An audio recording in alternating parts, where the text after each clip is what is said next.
hard for the show. Show your support with your talent at canarycry.party. Your mom will thank you.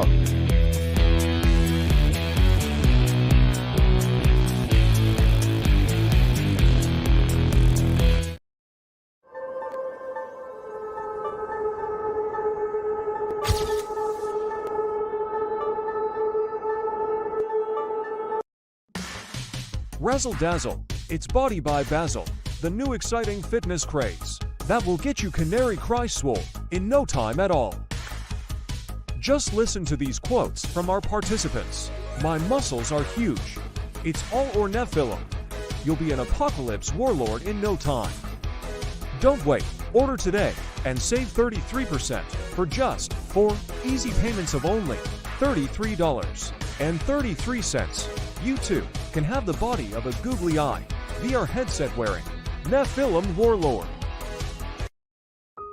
A new, raw deconstruction of news and analysis. Introducing Canary Cry News Talk, the new intense fragrance made specifically for thinking outside the cage. From your favorite podcasters, Basil and Goms.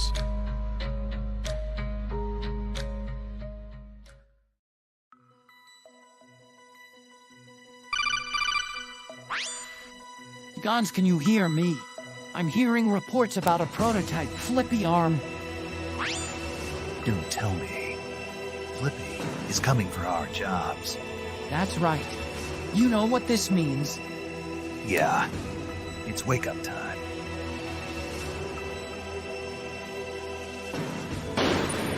Think outside the cage.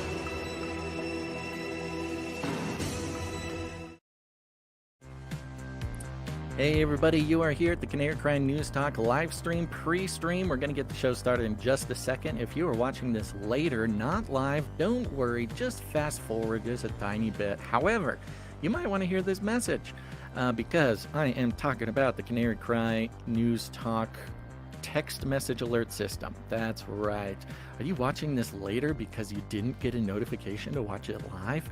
So many of you have lamented this strategy of the mainstream streaming platforms. You know them. You know who I'm talking about.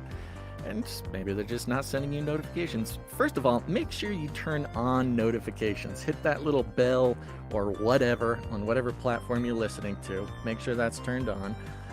Secondly, like it. Hit the thumbs up button. Those algos, the more that you like these videos, the more it will know to show you the notifications, and of course for other people. And when all else fails, go ahead and join the Canary Cry News Talk text message alert system. All you have to do is text the word Canary to 877-740-3226. That's 877-740-3226. Make sure to text the word Canary to get put on the list. Don't worry, we don't take any information. It is the least monetizable text message list in existence. We don't get your name, we don't get your nothing. That's right, which makes it even more, fun to figure out who sent text messages back, because indeed you can send messages back to us. Now, we cannot hold a conversation because it's very expensive for us, but it's still very fun to get everybody's messages, such as this person who said, I just opened up my supply drop and received my confidential project Wormicorn. So excited, so thankful. You guys rock. God bless, Christine. Thank you very much, Christine.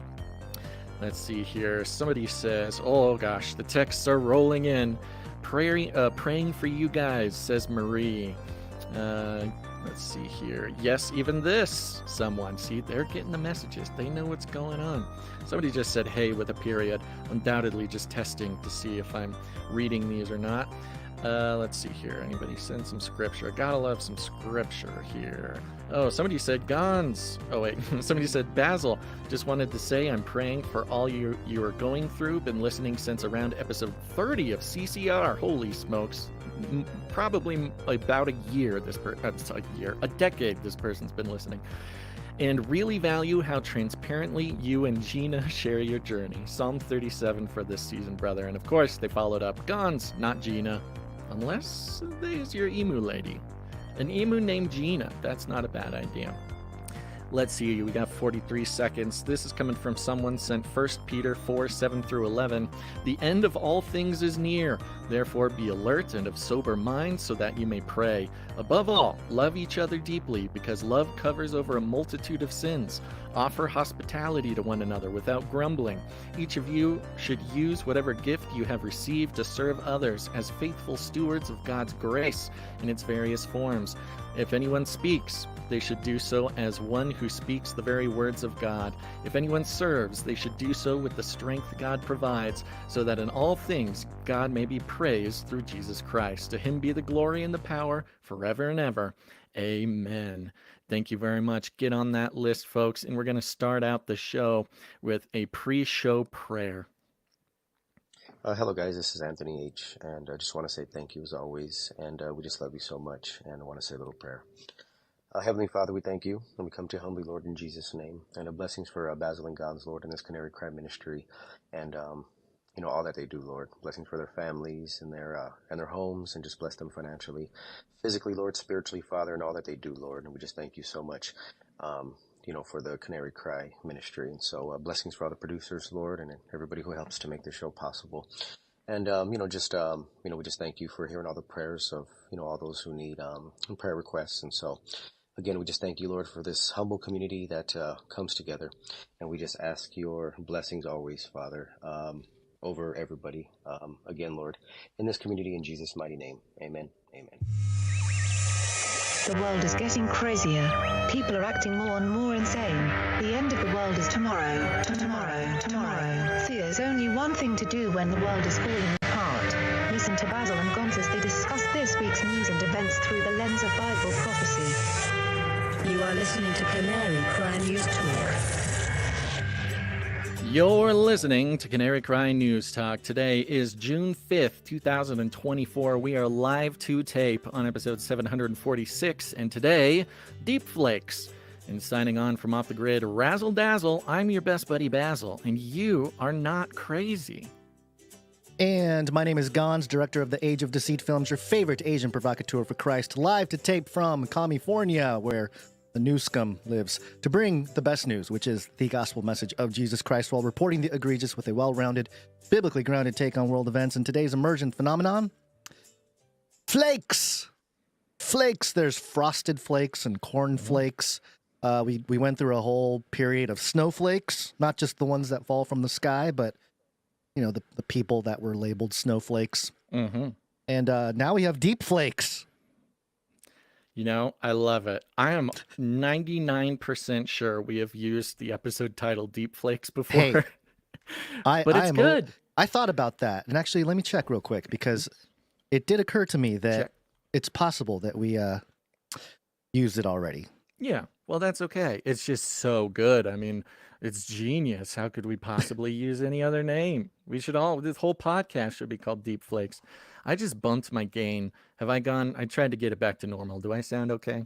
You sound about the same to me. It does sound like it's maybe a little bit hot, but I don't know. Okay. It's probably different for the people listening out there. A little hot. I'll take it down. Of course, our people in the chat here, welcome to those who are catching the show live. They are filled with inspiration and the Holy Spirit, and also they are here to tell us if somebody is quiet, or if somebody is loud, or if somebody is bored. But thank you, chat, for being here. And of course, thank you to the podcast listeners on the RSS feed. The true blues. It really takes a strong countenance these days to listen to an audio medium. I understand how it is. But we really appreciate everybody being here. And Gons, anything to say before we go ahead and let the platforms know how we feel about ourselves? Just warning, my throat and everything is recovering. So I got a little phlegm going on today. So if I laugh too hard, it might start a cough attack. So just a heads up. I'll mute my mic if that happens, but if I suddenly cut out, that's what's going on. Well, good. That's a good disclaimer. Let's hit that Yep. second disclaimer. It's time for a disclaimer. Now listen up. YouTube. That's right. And just for all the content moderators and censorship managers out there, be they robots or humans, everything you hear on this show comes directly from the mainstream corporate news media. We do not claim to be experts on healthcare, geopolitics, military strategy, corporate law, or the moral and ethical implications of any of these topics, nor do we implicitly or explicitly support or subscribe to any sources or narratives containing misinformation, disinformation, or malinformation, as defined by the Department of Homeland Security. We're good boys. All right, YouTube, we're good boys. And let me give you a rundown, Gons. Oh, look, here's Basil. Let me bring you up to speed. Starting out with the quote-unquote intersectional civil war. It's happening. The divisions upon divisions upon divisions are meeting on the shores of battle. We'll be talking about what happened in Philadelphia during a pride parade. Then we'll be following some of the just riveting coverage of the Hunter Biden trial and the progress thereof. We'll be checking in, of course, with his dad, Joe Biden, who signs an executive order drastically, quote, tightening the border. Just truly a masterful piece of propaganda. And again, one might even suspect tyrannical behavior for a democratically elected president. Then we're checking in with Nvidia and the era of the robot, the dawn of the robot, and how the occult principles of as above, so below are being used to digitize our world and manifest reality. In the main section of the show here, we check it in with AI and deepfakes. Watch out, folks. The deepfakes are coming at you, but they wouldn't be coming at you if it wasn't for India. We'll be having our Smith Month Modernization Act segment and see how India is playing a role in the United States elections.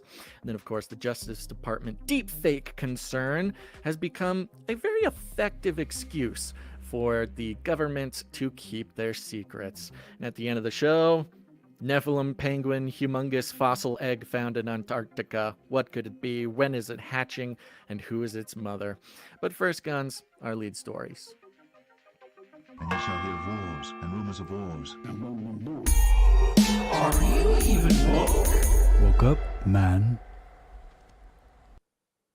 Yeah, you got a story here from the Daily Dot. Yeah. Covering this intersectional civil war. Yeah.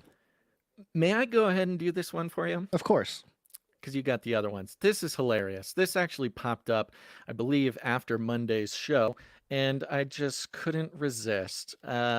I'm taking the story from the dailydot.com. The dailydot.com headline is Intersectional Civil War. Clash between Pride marchers and Palestine supporters quickly becomes right-wing meme.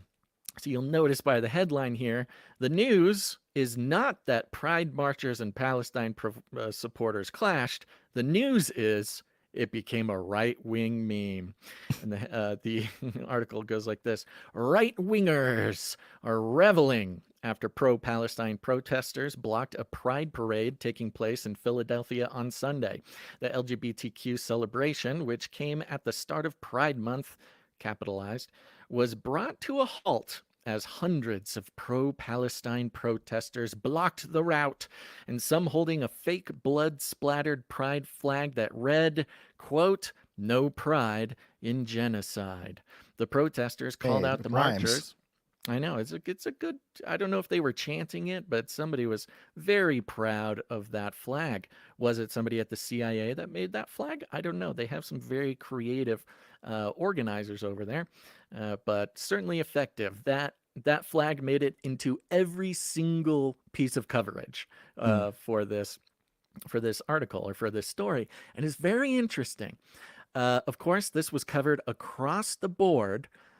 All the mainstream outlets covered this incident, but there's a big difference in basically the copy-paste analysis of every mainstream media outlet and this one singular unique take, which was from the Daily Dot.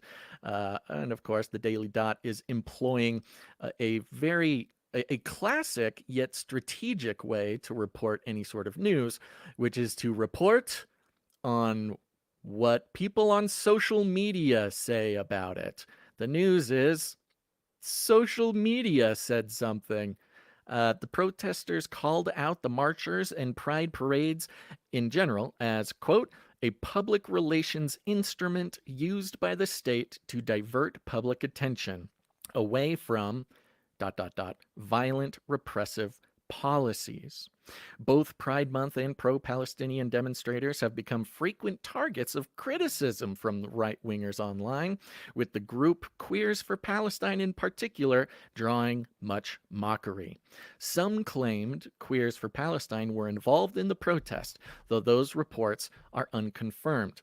All the other mainstream outlets did report that Queers for Palestine was the organizing group for the pro-Palestine side of this encounter, which is an interesting sort of narrative they're putting there, which is it's the Queers for Palestine protesting against Pride Month, which is sending everybody's brains sort of spinning. Again, this very effective chaos being crafted, the narrative being weaved to continue to dissect or divide over and over again the different groups almost infinitely. Now even the LGBTQ crowd is at odds with itself. Still, the crossover between the two groups of demonstrators unsurprisingly quickly turned into a right-wing meme. And this is where they just, they keep saying the right-wingers are reveling in this. It really seems like the Daily Dot is reveling in it. Quote, the left are eating their own, quipped one user who shared a video of the incident. One conservative meme account shared an image of two people representing the Palestinian and Pride flag respectively fighting, as someone in a MAGA hat sat back filming. Yeah, there's that. Lots of pictures, okay. Quote, cops should leave and just let the Hunger Games begin, concluded another user. Quote, they did the meme, joked someone else of the Spider-Man, pointing at Spider-Man gif. You get the point. The meme wars They're are so strong. plugged in. They're So plugged strong. into culture. Yeah. Yeah, which I actually kind of appreciate from the Daily Dot, because Yeah. to hear other mainstream outlets try to explain something on the internet is just painful. Scrolling down quite a bit here, another conservative dubbed the clash, quote, like some kind of intersectional civil war, while someone else joked that, quote, the Democrat Party is cannibalizing itself. I'm not sure if that's a joke, but okay. I thought it was interesting that sort of NLP use of civil war going on. Of course, civil war been a big topic of conversation, as well topic of box office releases recently. Quote, then it goes into a new flag, okay, blah, blah, blah. Quote, pro-Palestine protesters blocking the Philly Pride Parade from continuing is a perfect distillation of left-wing politics, concluded Outkicks Clay Davis. Quote, this Travis. is where it... Travis, yeah. Quote, this is where it inevitably ends, with two left-wing interest groups colliding in an oppression Olympic standoff. It's not necessarily wrong. While LGBTQ rights are not recognized in Palestine and Israel allows LGBTQ Palestinians to seek asylum, some left-leaning pro-Palestinian protesters have argued that persecution on the basis of sexual orientation is not the number one threat to LGBTQ Palestinians living in Gaza. Now, Yeah, this has to do with pinkwashing, right? The idea of pinkwashing. Pinkwashing, that's interesting. It sounds like pinkwashing would be specifically like feminists or Me Too or something. But Yeah. have you heard that in context of like LGBT? Yeah, It yeah. So a seems couple more like rainbow washing to me. So a couple months ago, the Queer Collective called out Mhm. pinkwashing of Palestinian genocide. You know, the group is called No Pride in Genocide. There's an actual group that launched on Valentine's Day this year, and their whole campaign was to break up with genocide. And yeah. So Well, the irony is that the right, especially, has been saying that about Pride Month forever. Yeah. Pride Month, the sort of corporate embarrassment where every major corporation, dons the garb of LGBTQ allies just for the month, just for the marketing opportunities. And by the time July rolls around, it's all taken down, and the drama continues or something. This has been a criticism for a long time, and not just from the right, although especially from the right, I'd say. Yeah. Well, it seems like it's legitimized or somehow used in some greater divide and conquer tactic now, because these no pride and genocide folks they're sort of in line with the Republican right-wing view of the sort of nonsense of Pride Month and things like that. So it's kind of the endless confusion. It is part of the endless confusion where you have a group of people, pro-Palestinians, who I don't know.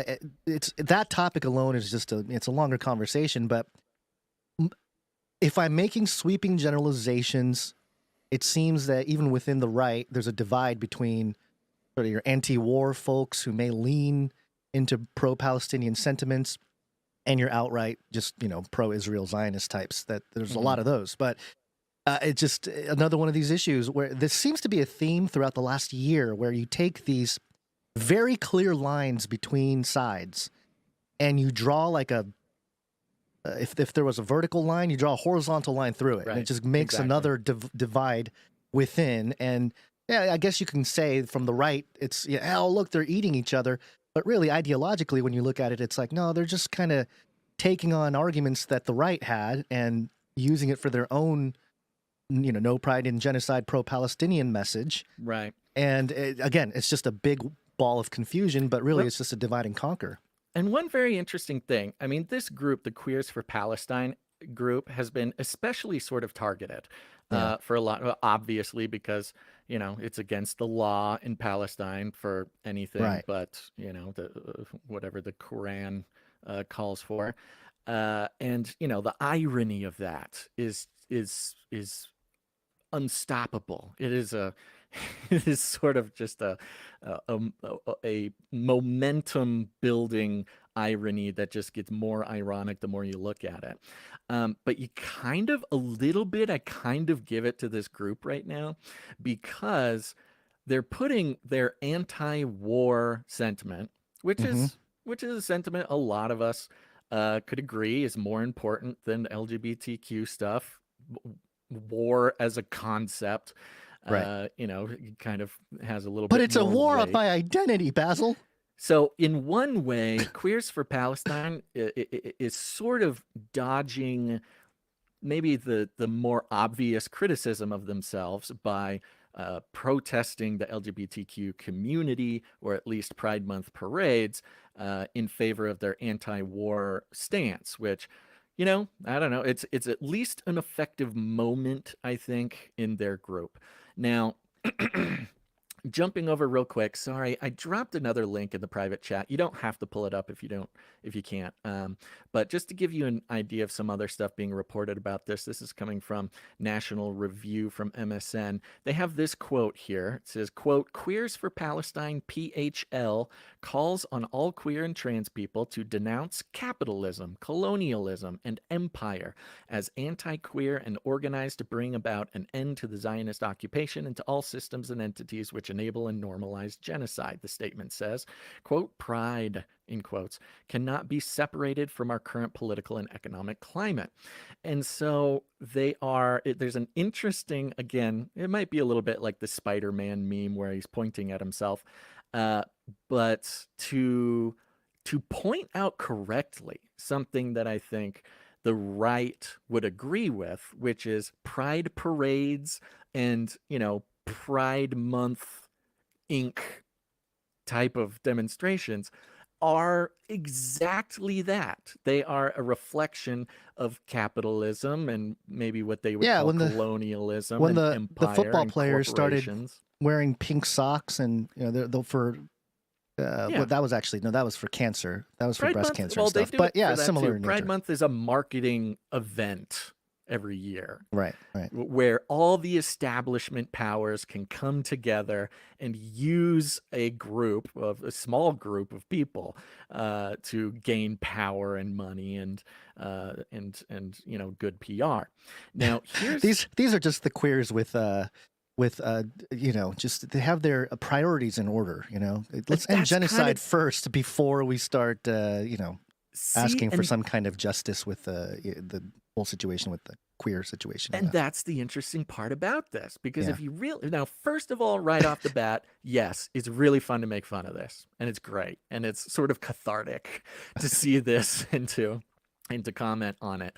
On the other hand, if you were forced to take a side on this engagement, I think the most logical side to take would be the anti-war pro-Palestinians, even though they are the sort of upside down, nonsensical kind of idea. That at least that's the perception a lot of people on the right have of queers for Palestine. And I think that's kind of exactly the point. It is such a destabilizing moment, not just for the left. It's also destabilizing for the right in that way. With some dawning kafiyas, the anti-Israel mob. So this was another thing. The rest of the mainstream, not the Daily Dot, but every single other outlet was calling it the anti-Israel mob, which is the Queers for Palestine. And again, this is where you have the confusion, the upside downness of all of this. Because on one hand, if the right was forced to pick a side, you would say, okay, anti-war, I guess. Wait a second. They're calling them anti-Israel. So is it anti-war? Is it anti-Israel? So you've got different levels of branding, what's going on. It's almost like the story, again, goes back to the magical narrative crafting of people's reality, of their worldview, where language controls your entire perception of the world. And the media really throwing it out there, just the expression of the words they use creating the reality of the situation. Let me get this one thing in here. Here's a quote. This was one of their chants. PPP, KKK, IOF, they're all the same. Now, PPP was the Philly Pride Parade. It says here. I thought they were doing the public-private partnerships. Like, these folks are really up to speed on all of the international chicanery that takes place, but no. That too. They're anti-WEF. Too excited. The slogan apparently likened the Philly Pride Parade to the Ku Klux Klan. Oh, that's because it's 3 letters. I get it. I see it. I see it. I see the connection. So now you have the left calling each other the Ku Klux Klan. It's just an unstoppably entertaining situation, but also a very insightful look into the very strategic divisions. They don't even dividing people into left and right. Those two groups are too big. You cannot have a left and a right. Those groups are too big and too powerful. You must endlessly divide by 2 every single group until unity is and what's the word? Resistance is futile. Well, it seems to me that, again, another theme, another pattern, I think, that we've started to see throughout this last year or two is the counter, not counterculture, but it's sort of the counter movement where we've seen it with alt media, we've seen it with healthcare, we've seen it with all kinds of stuff, but it's the counter movement from within as sort of the uprising. Because if you really think about it, the Queers for Palestine, all these guys, they are using this month, this Pride Month, precisely, or maybe calculated, as a calculated method to get their message out. And clearly, it's gotten mainstream and everything else. So they are even playing on the Pride Month topic itself, and pushing back against it. But that's kind of that's the meta play right now. Everyone's trying to do the counter movement thing to create some kind of opposition force, or at least make it look like there's an opposition force. So, for example, you have the No Pride in Genocide website here, noprideandgenocide.org. And they mentioned pinkwashing. Pinkwashing is a strategy of showcasing LGBTQ plus rights protection as evidence of liberalism and democracy and ultimate legitimacy. This tactic is used by a state or organization to deflect from or legitimize their violence imposed on other countries or committees or communities. So yeah, it's the same populist Which mold. is kind of what people were claiming about Queers for Palestine. Right. It's like, it just blows up people's brains because it seems like, or it could be perceived as pinkwashing the pro-Palestinian sort of anti-Zionist thing, which is, again, considering the details about the various laws about homosexuality and stuff. There's a word on the screen that I can't believe you have not brought up yet, and that is the word homo-nationalism. Yeah, I was going to bring that up next. Homo-nationalism. Yeah, homo-nationalism. This is a great word. Tell me about it. Homo-nationalism, according to noprideandgenocide.org, is the practice of linking LGBTQ plus rights and existence to the state/nation, often used as a mechanism of legitimizing the state's monopoly on power.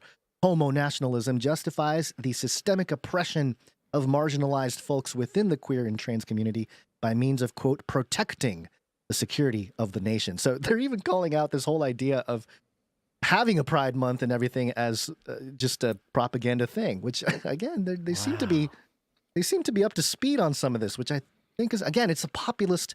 It's like the populist uprising from within the left and within the progressive movement, because they're seeing where the pendulum has swung. They're seeing what I'm calling it meta. That's what the kids call. Oh, what's the meta?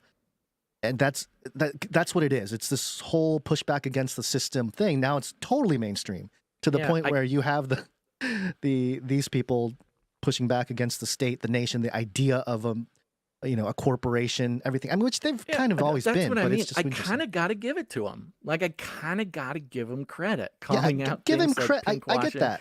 And homo-nationalism, it's so edgy. I know. Like, does not fit in the fact that they're setting themselves as a sort of adversary to the corporate LGBTQ allyism, and the sort of worst parts about American corporate allyship or whatever. They might use the word colonialist or empire or something, but I kind of got to give them a little credit because they are definitely, there's something about what they're doing here that at least feels like it's attempting to not paper over the obvious inconsistencies and, sure, all the mockable parts about it. Yeah. Well, I think the mockable parts were highlighted, over the last few years, maybe even close to a decade, to set up stuff like this. I mean, you think about like a Caitlyn Jenner being a perfect sort of model for this type of thing. Trans woman, Olympic athlete who became a very outspoken supporter of Trump, and he's very MAGA and right wing, and he's in California. I mean, it's your brain just goes, I can't, I don't understand it. So it's that sort of mold where it's the we are being Caitlyn prepared. Jenner of Pride Month or something. Yeah, or something. maybe Caitlyn Jenner's the Caitlyn Jenner. I don't know, but you get the point. Anyway, I thought it was in our quest to sort of try our best to track the various ways in which they are turning everybody against each other. I think this is a good one to be mindful of. Yeah, I also do think that this is kind of low-hanging fruit for the right, but they have been waiting for something like that. I mean, they love this, right? They jump all over it. And yeah, I think it's what they've already pointed out correctly in a lot of instances, but to have it so manifest, right? Without conceivably without their assistance or their involvement in anything. I mean, they're not there, they're not at the Pride parade. Yeah, such a one-for-one representation of the irony that's been so agonizing. And then the chant. I mean, the chant is great. PPP, KKK, IOF, they're all the same. Putting Philly Pride Parade on the same level as the Ku Klux Klan. See how you like it. See how you like being called racist. See, they've run out of other people to call racist, so they have to turn and call each other racist. What other colors can we come up with for people's skins? They're gonna start doing in between tones. Yeah. All right. Interesting. We're gonna move into some stuff here. Similar type of reporting as the Daily Dot, but interesting nonetheless. We will hunt you down and make you pay. Talking about Hunter. This is coming from Newsweek. And the headline here, ex-Secret Service member in Hunter Biden jury raises questions. Oh, Newsweek. I thought, hey, Newsweek is raising questions about ex-Secret Service members in the Hunter Biden jury. I mean, yeah, when any I first reasonable heard this, person. I thought this was the juror asking questions. Like Oh. the Secret Service juror is like, won't stop raising her hand and like asking questions. Yeah, no, that's not it. Republicans and figures in the Make America Great Again movement suggested that Hunter Biden's federal gun trial was rigged after a juror was confirmed to be a former Secret Service employee. President Joe Biden's son has pleaded not guilty to charges of making false statements on a federal form while purchasing a firearm in 2018 and of illegal gun possession while being a drug user, specifically on crack cocaine. The trial's jury was seated Monday at a Delaware court. The trial is expected to give the president's political rivals ammunition as the Democrat seeks re-election in November. Hunter Biden's trial begins days after Donald Trump. Of course, they got to get in their Trump jabs in. The presumptive 2024 Republican presidential nominee became the first current or former president in U.S. history to be convicted of a crime. On May 30th, a jury found him guilty of 34 felony counts of falsifying business records. The former president has repeatedly said the trial was rigged against him and has vowed to appeal his conviction. After the jury in Hunter Biden's trial was confirmed, conservative social media users questioned the inclusion of the fifth juror, who was qualified with no objections, having previously worked for the Secret Service along with her husband. Oh, it's a lady. On X user at Grunt0313, so we're quoting social media again. This is Newsweek, too. This isn't some rag. Quote, apparently, one of the potential jurors in the Hunter Biden trial works for the Secret Service. What are the statistical odds of that happening organically? Hint, they approach zero, end quote. Ah, got him. Social media user. And then Newsweek responds, the Secret Service is a federal law agency whose agents are tasked with protecting current and former political leaders, including the president. Oh, thank you. On other social media, users complain that the First Lady Jill Biden, Hunter Biden's stepmother, was present in the courtroom during jury selection. What did she do? Give him the eye? Like, what could she have done, I guess, other than, pulling strings behind the scenes, which is entirely possible. The smile. The smile. It's so suspicious that she smiled at this person. They also took issue with Ashley Biden, Hunter Biden's sister, reportedly smiling at the former Secret Service agent, and with members of the jury saying their friends or family members had histories of substance abuse. Ex-user Johnny Maga, who has more than 90,000 followers on the platform, wrote, quote, the Hunter Biden jury has been selected, and it's comically rigged, of course. Includes 6 people directly impacted by drug addiction and a former Secret Service employee who Ashley Biden smiled at, end quote.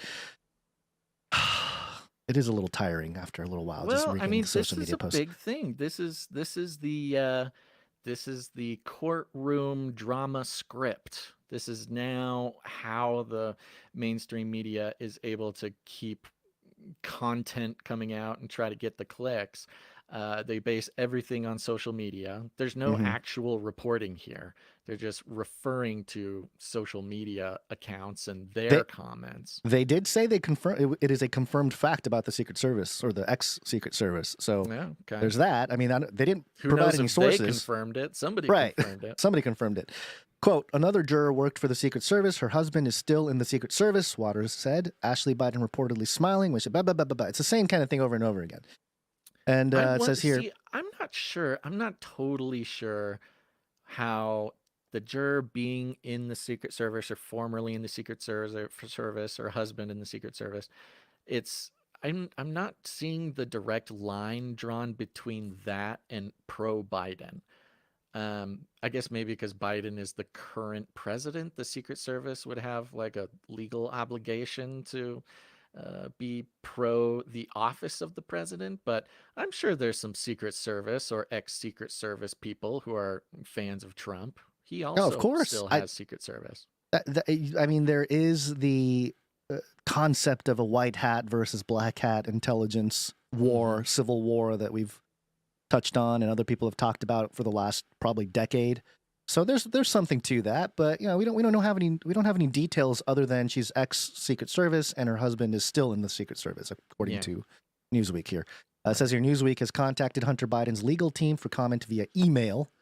Thank you for that. Oh no, would it be weird if they're like by rotary phone? Send an email. The defense has argued that Hunter Biden did not see himself as an addict at the time he purchased the gun in Delaware, having recently been through a rehabilitation program.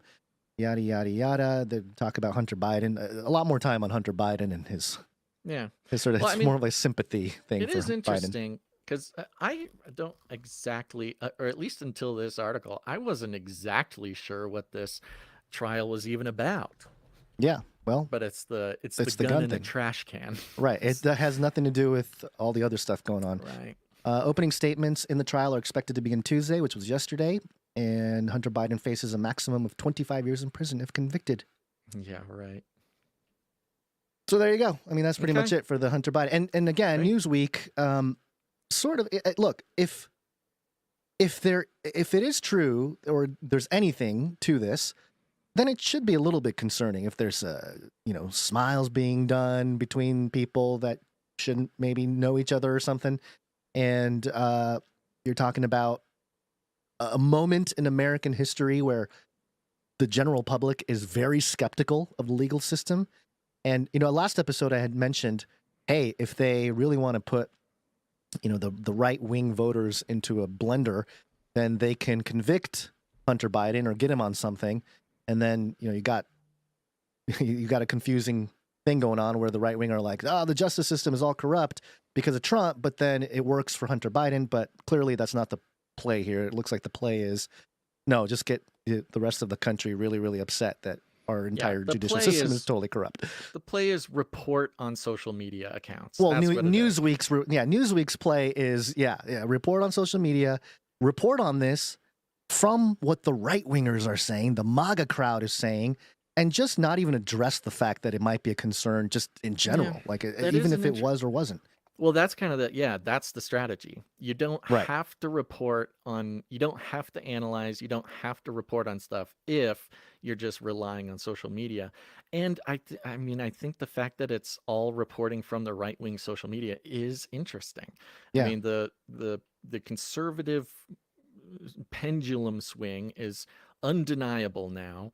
And so, just for the sake of clicks, reporting from at least reporting on the conservative take or reporting on the right-wing take is sort of algorithmically guaranteed to get you more clicks. Plus, you're in a way, Newsweek is maybe not as powerful as they were before, but they're sort of king-making certain social media personalities by having them highlighted here. They highlighted Jesse Waters from Fox too. Creating a bit of a beneficial circle. Right. It's a symbiotic relationship type of thing. We saw this a lot in the past. Which kind of mirrors the analysis we've had that mainstream media and alternative media have a symbiotic relationship. Yeah, of course. Seems like maybe just an extension of that. Right. And I'm just trying to think like a decade ago when you would read articles like this and outlets like Newsweek and others, NBC and all this started to really lean left and it was really obvious. They would quote Twitter a lot of times and they would quote the liberal people speaking. They would quote, the progressives saying things on social media. And that's it. There wasn't a whole lot. Even if they were attacking the right, it was always like one thing or something the president said or something like that. It was never random people. That was left to the progressives and the liberal side of the aisle. So now that they're picking up on random people that have 90,000 people following him on X, it just goes to show sort of what their tactic is now, which is deflect, but also if they can keep the right-left divide going too. It's only a matter of time. It's only a matter of time between before people realize, oh, I don't have to read the mainstream media who is just quoting X all the time. I can just be on X. Just be on X, yeah. Be on X. Well, but how would you know? How do you know if it's real or fake, Basil? You go on X. No, that's what I'm saying. On X, how do you know if it's real or fake?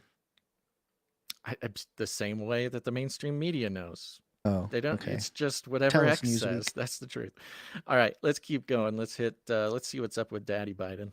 Armageddon's on the way. Got hairy legs. Got hairy legs. Got hairy legs. Hairy. Got hairy legs. Hairy COVID. Okay, just real quick. This is coming from NBCnews.com. The headline, Biden signs executive action drastically tightening the border. Interesting how they call it executive action and not executive order.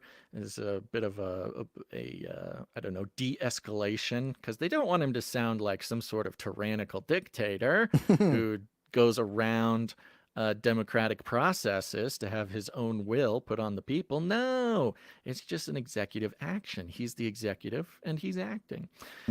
Facing mounting political pressure over the migrant influx at the southern border, President Joe Biden on Tuesday signed an executive action that will temporarily shut down asylum requests once the average number of daily encounters tops 2,500 between official ports of entry, according to a senior administration official.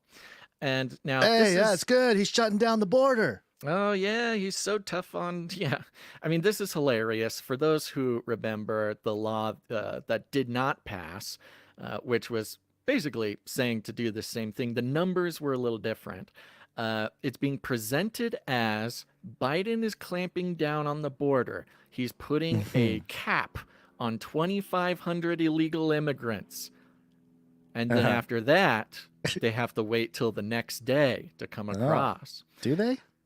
Yes. The daily encounters tops 2,500. So, it's being presented, of course, as, oh, he's shutting down the border. When in reality, all he's doing is legalizing 2,500 illegal immigrants a day, where it used to be 0 of them are allowed to come through between ports of entry, which means, illegal entry. The parts that are the wall are supposed to be a wall. Right. Or yes, the border. Yeah. So this is basically a carbon copy of his border bill that he was trying to get through. That was voted down because it was complete nonsense. He's acting tough on the border because it's it's the number one most important issue, even for Democrats. This is like top 2 issues, even for Democrats, is locking down the border. So he gets to say he's locking down the border while simultaneously legalizing 2,500 illegal immigrants a day, doing the opposite. I mean, it really is an incredible flourish of the hand for a magician who's trying to do one thing while you think he's doing another. And so I don't want to go too deep into that, but just so everybody knows, that happened by executive action. Over here on CNN, did I put this link in there? The You did, CNN yep. link? Yeah, okay. So go down to the second update on this stream of updates. This is great. What if CNN is wondering, what do the immigrants think about Biden's clamping down on the border?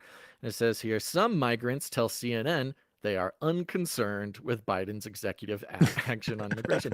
Interesting. I mean, he's claiming that this is locking down the border and he's protecting against illegal immigrants. He's making it sound, at least to voters, like he's very decisive and stern.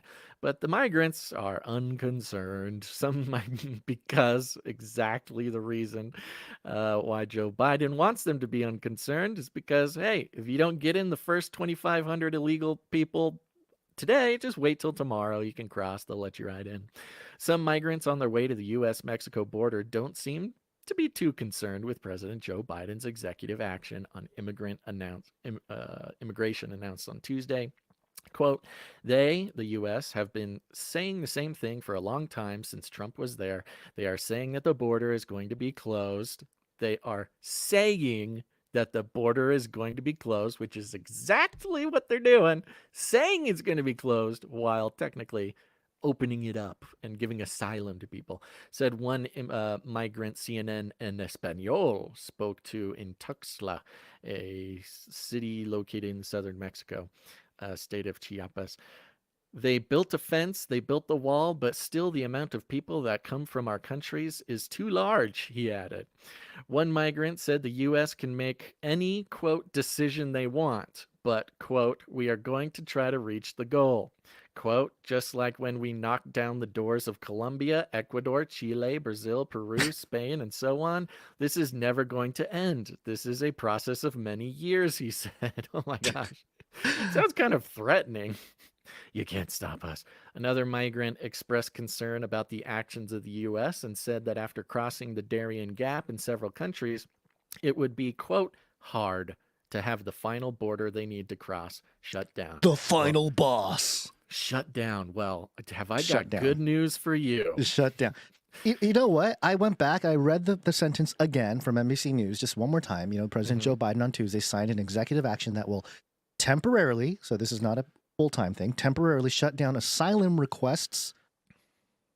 Yeah. Which doesn't cover, I mean, it doesn't cover a lot. It doesn't cover a lot. It's just you can't request an asylum. That's it. Right. Well, that's what it is. I mean, that's how the system works now. If you cross illegally, you say, I request asylum. And then, you know, you're put through the system. And of course, everybody requests asylum. That's just it. Yeah, but they're let free into the country. I don't see anybody. Are they going to enforce it? Like, oh, you're 2501. Yes, there's a list. Let's see here. Do they have the list of exclusions?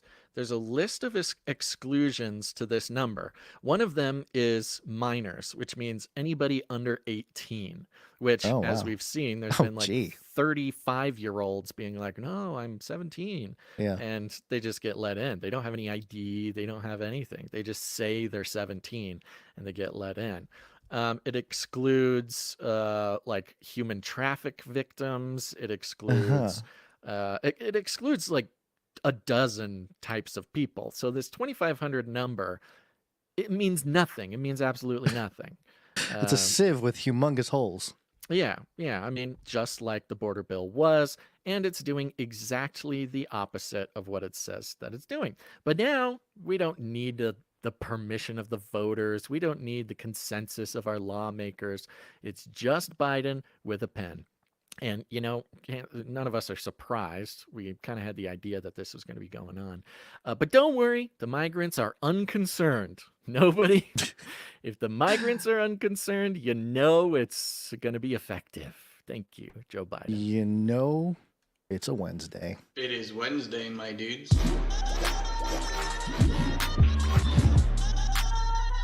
Wednesday. Hey guys, know what date it is? It's Wednesday. It's time for the Canary Cry News Talk. Yeehaw! Wednesday, my dudes. It is Wednesday, my dudes.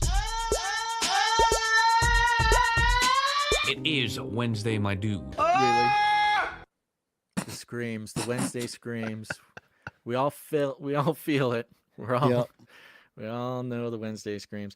WMD, it's Wednesday, my dudes. Gons, anything to report over the past couple days?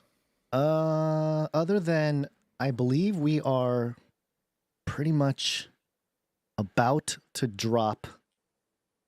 not drop as in like let go of, but actually open up the focus group. So I'm pretty excited. The first phase of invites to the focus group, they got a warning, an alert. They got an email yesterday. Announcement of the announcement? Yes, they got an announcement of the announcement. So check your email inboxes, folks. Do a search for Basil and Gons. Do a search for focus group. Look for that. The first phase of invites will be going out. The thing is built. The platform is ready. The segments are prepared, and the Canary Cry the Age of Deceit 4 focus group is moving into phase 1 of invites. There will be a couple phases of this. Of course, the first phase will be the people who signed up for a monthly producership over at canarycry.tube. And Gons, I think it's going to be very fun. We've been talking about it. It's been pushed off. Lots of horrible things have happened the past few months that have pushed off the movie and pushed off the focus group. But we are here. We are doing it. And I think this is going to be a really cool thing for the Canarium, because the platform that we're using, of course, is going to be great for the focus group things, but it's also going to be a group of people in a very special private platform. I just can't wait to like have all these producers in one place and see them put their knowledge and their research and their experience to work for the film. And I have a very good feeling about this. So it's not too late. Invites will probably be going out after today's show. So go to canarycry.tube and sign up for a monthly producership there, and you can get into this first phase of invites. The second and third phases will be happening over the following couple of days. And I think it's going to be awesome. Gons, you did a really good job putting together. First of all, we've got the different segments, the early access segments of the Age of Deceit film that the focus group will be watching and and giving us data on and discussing. And I can't wait to see what the Lord does through all of that. But you also did a great job. It's like a pre-release director's commentary type of thing, which was very fun. I watched all of them. I thought it was great insight into your process, great insight into the film, into the ideas, into everything. It's just going to be extremely cool. We have not done quote unquote like premium content in a very long time, which I don't necessarily consider this premium content because we're getting a lot out of it. But man, I think it might be the coolest, I don't know, interpretation someone could have of premium content. But it's people who are going to work. They are using their experience, their knowledge, their research, their insight from sometimes decades of having their eyes open and researching the things of this world that are so well hidden. And they will be using that to help perfect and finish up Age of Deceit 4, which should be coming out probably in about a month or so, depending on how quickly this focus group works. So this is the last call, everybody. Now, yeah, last call. Go to canarycry.tube, sign up for a monthly producership there, and get in day one of the focus group. There is a possibility, we don't have current plans, but of course, if people sign up to the focus group, later, they can still get access. They won't not have access. But, it's kind of fun getting in there at the same time as everybody else, watching the film at the same time, discussing the film at the same time with everybody else. You can sort of eventually get in and play your part, but it's more fun doing it at the same time as everybody else. So I heard there might be like an ex-president / convicted felon in there making some comments too. You'll it's have to wild. see once you get in there, see what kind of celebrities are in the group. Okay. Other than that, let's thank some executive producers with our value for value model.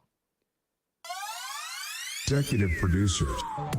That's right, folks. We're on the value for value model, which means we take no money from corporations, commies, or cartels.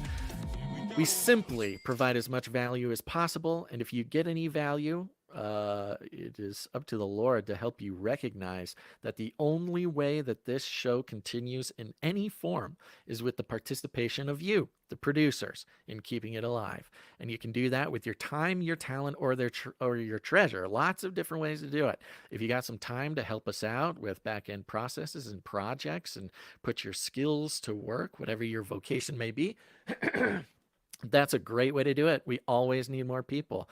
If you're a talented artist, or even if you're an untalented artist or a musician or whatever, you can create stuff for the show, develop the culture of the show. That's incredibly important.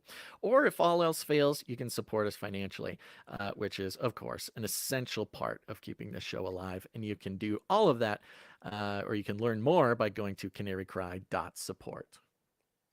Canary cry that support. Okay, well, it's a short list today, Gons, pretty much across the board, but we do have the faithful, the magnificent executive producer, Sir LX Protocol V2, Knight of the Berean Protocol. Where'd you find this? Bankroll out the bankroll I spent. Yep, coming in.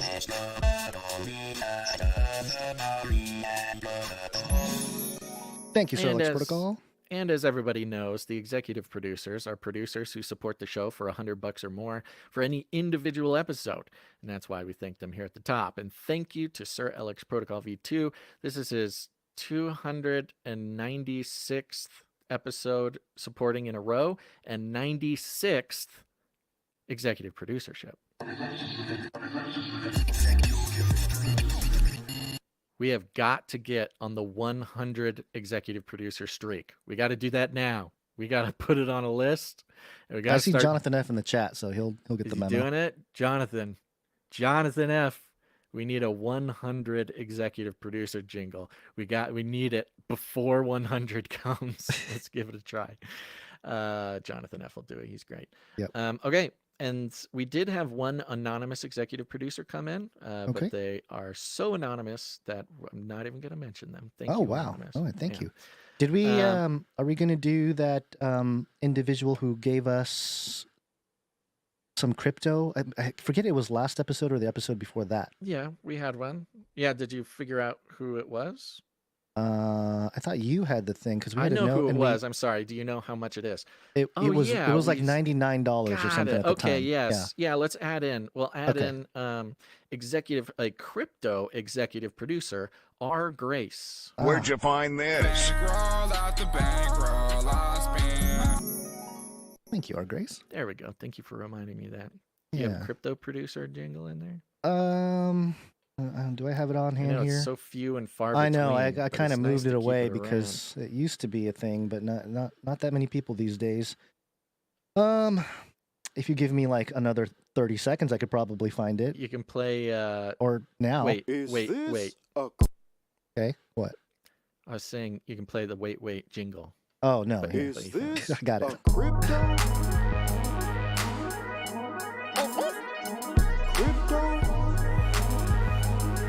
Do I look like I know what a crypto is? There it is. Thank you.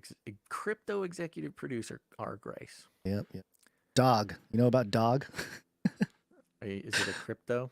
I'm not going to even bring it up other than mentioning dog. Yeah. Okay. Yeah. Let's keep going. Who else? Okay, great. Okay, that concludes our list of financial producers for today's episode. Short list, but that's okay. You know, it's Wednesday. What are you going to do? Yeah. It's short list across the board, so I'm just going to go ahead and run down the list and thank everybody for coming in and supporting the show financially. Okay. These are producers who came in under the executive producer amount, but they deserve our praise as well. Starting with producer Sir Morv, Knight of the Burning Chariots. Sir Morv, thank you very much. Came in for a pocket full of sevens. Good. And he's on a 2-episode streak, I believe. No, 3 at least. 3? Wait. 3. He's at least on a 3-episode streak. I don't know what happened to Sir Morv's streak, but we got to figure it out. It's at least 3. He's heating up. He's Thank you very much, minimally heating Morv. up. Yeah. I took another note. I took another look for any notes that may have come in. I cannot find them, so I think he's just producing silently. Thank you, Sir Morv. Cool. Next up, we've got producer Elio. Elio. Thank you very much, Elio. Mm-hmm. Coming in for 11-11. 11. See Elio in the chat there. Thank you, Elio. Yep, Elio's on a 5-episode streak. And quick little note says, hi Basil, hi Gonzo, sending you my weekly spondoolies. That's what it is, spondoolies. Have a great show tonight. Love from Elio. Thank you very much, producer Elio. Yeah, thank you. This next producership was from Sir Marty K, Now to the Wrong Timeline. Sir Marty K. And Sir Marty K sent us a nice little reminder. Apparently, this is a producership that came in last month that we forgot to thank him for, so we're doing it right now. He came in for 1979. Yeah, that's a good year. Good song, too, by the Smashing Pumpkins. You remember that I one? believe that is Sir Marty K's birth year, if I remember correctly. Yeah. And Sir Marty K is on a 3-episode streak. He's heating up. He's heating up. Last but not least, we have producer Sir Tristan, Knight of the Garden, coming in for 888. Sir Tristan, thank you. He's on a 41-episode streak. Ooh. He's coming up on that 42. Getting close, that 42. He has a little note here. This actually came in by text message. I don't know if he meant it that way or not, but I found it. I saw it. I grabbed it. He says, we are almost there. Oh, yeah, he came in at canarycry.tube, by the way. Oh, okay. Great. Yeah. Here we go. Go to canarycry.tube to help us take back our streaming sovereignty. That's where all that stuff goes, and we need you. We're so close. We're at about 83% of our goal there. Oh, yeah. So people can We're at go 8888, or sorry, 8880.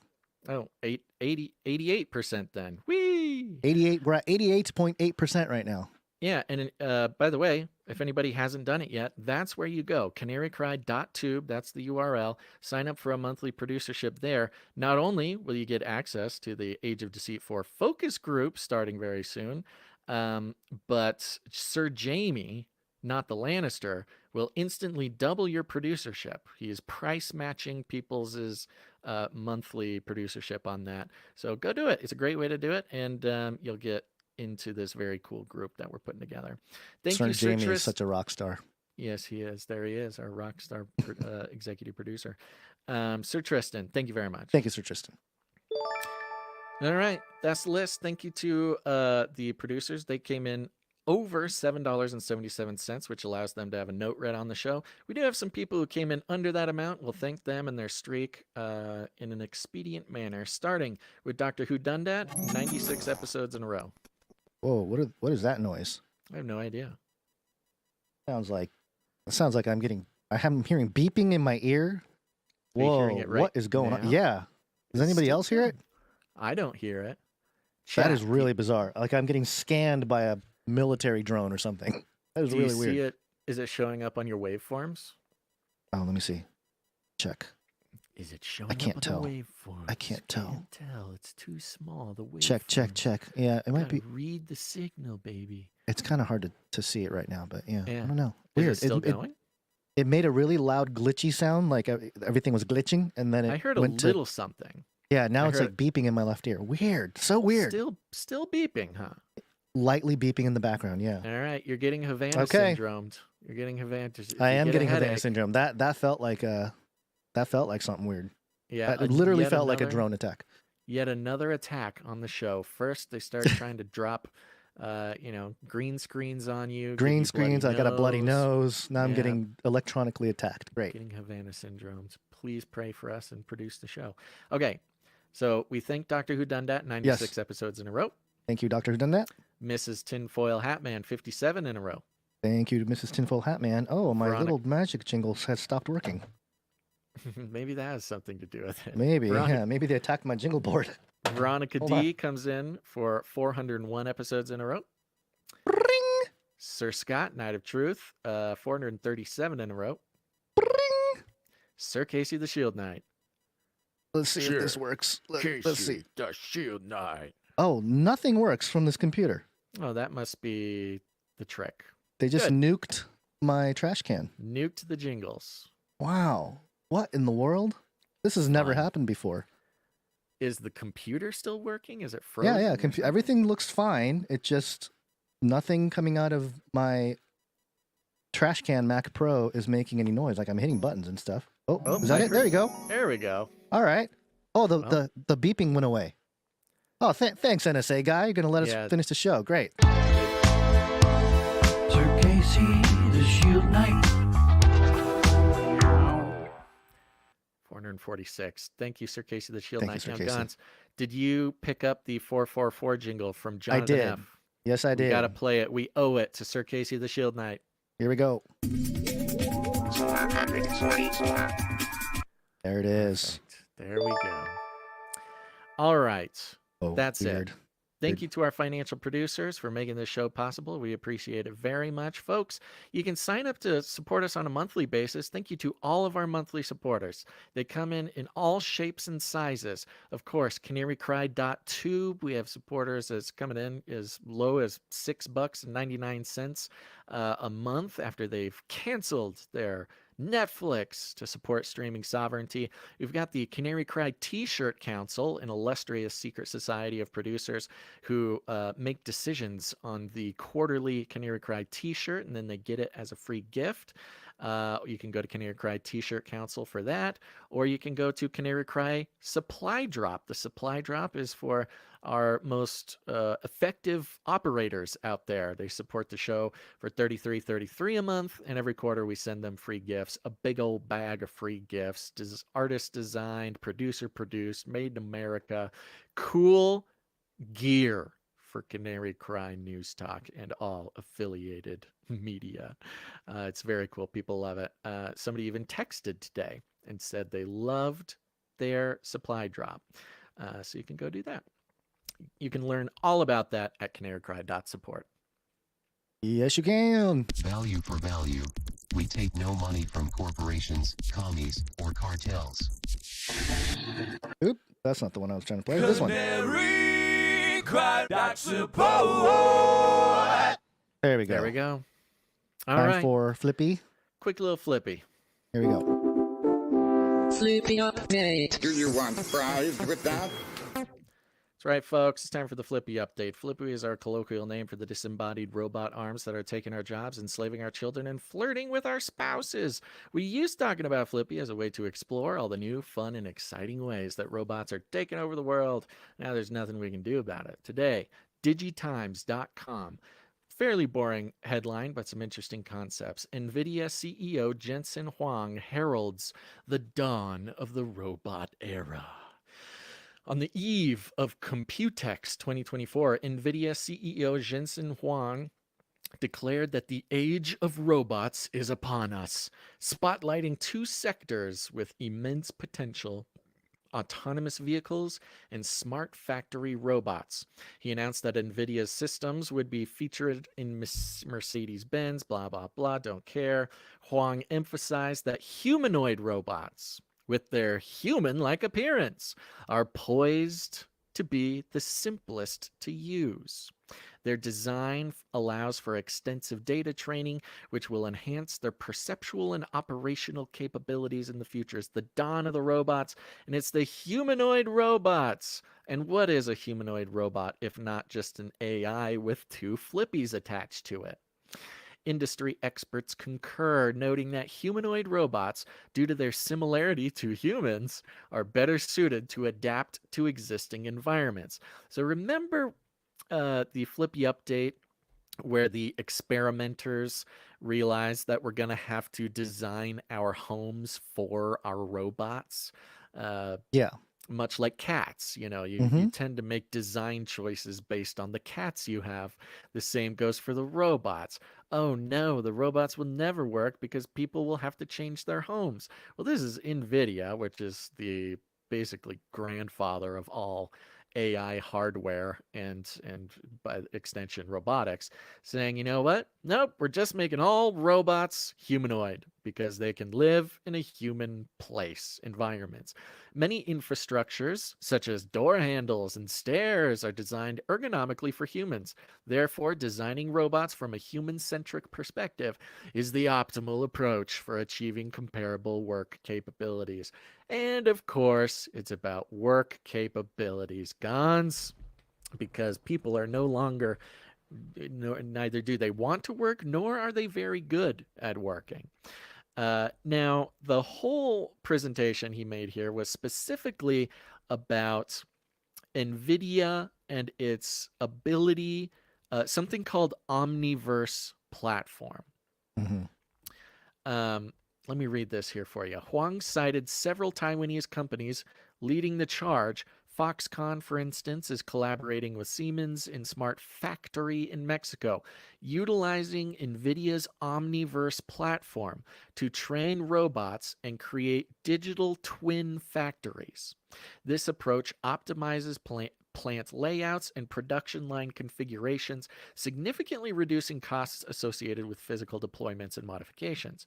So, going back to the experiment where we're going to have to create environments for robots to be effective. We're going to have to design our houses for the robots. We're going to have to change our lives to fit the robots.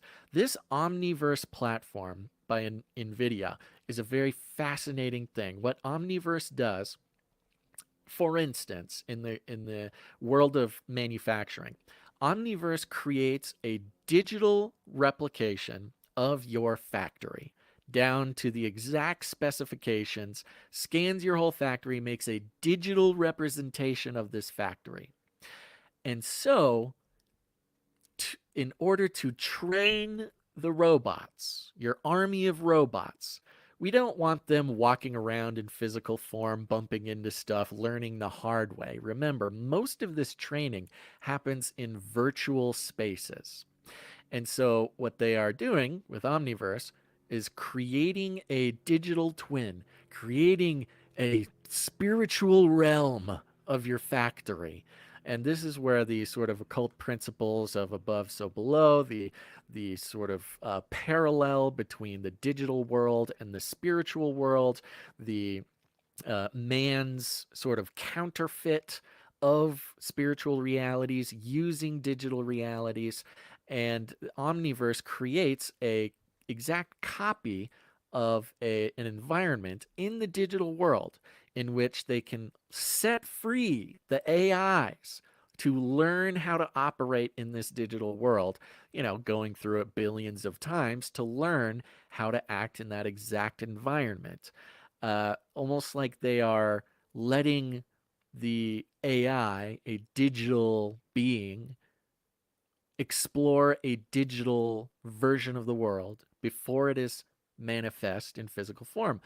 Almost like some sort of spiritual world where a spiritual being is sort of set free to figure out how things work or whatever. It's this concept which is sort of in certain ways, in the best ways, sort of a biblical concept, and then in unfortunate ways, an occult concept, and one that people are sort of working into their sort of modern pop witchcraft, modern pop spiritual new age beliefs, things like this, that as above, so below, as things are in heaven, so they are on earth, as they are in the spiritual realm, then they will become in the physical realm.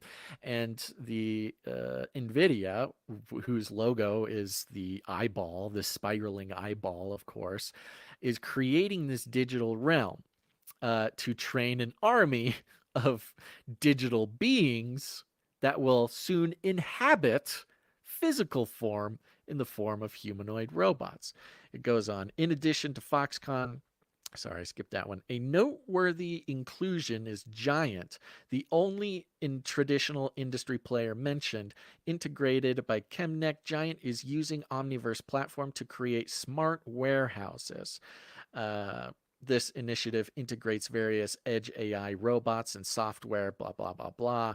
So the ultimate end of NVIDIA's sort of master plan to release armies of robots to replace workers is first to let them learn and grow in this digital realm, then through that data, make changes to the design of the factory, and then build the actual second factory in order to have a fully robotic, manufacturing. Because why would humans need sort of low-skilled, easily accessible labor? Why would they possibly want to have a job when they're going to be getting, universal basic income?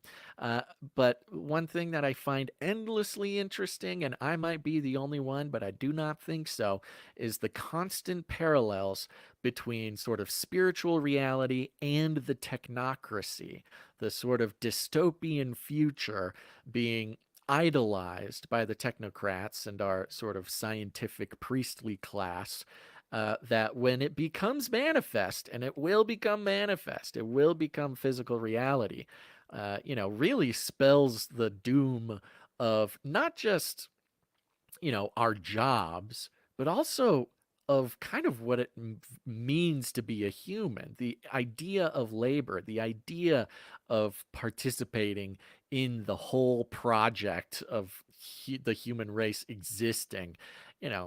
People can finally just jack into the metaverse and get their bug sludge pumped right into their tummies and let the robots do everything, Gons. It's all going according to plan.